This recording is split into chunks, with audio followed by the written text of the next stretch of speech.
రమ్మగారు మీరు ఎలా ఉంటున్నారు, ఇంట్లో ఇల్లు పడిపోతుందండి అని.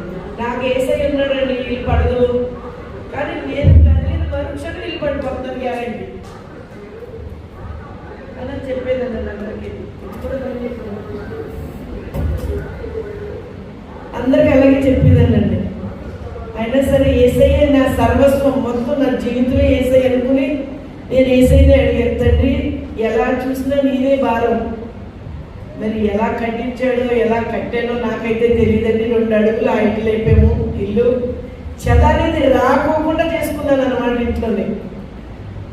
ఆ ఇల్లు బాగు చేసే ముందు ఇలా చేసాడండి, ఆ మేసు నుంచి మొత్తం అలా కొప్పుకూలిపోయింది అనమాట ఇల్లు, ఆ పెళ్లిళ్ళు చెదలా పట్టేసి. ఇంతవరకు నన్ను ఆ దేవుడు ఎలా రక్షించాడో ఆ ఏసైకే తెలుసండి.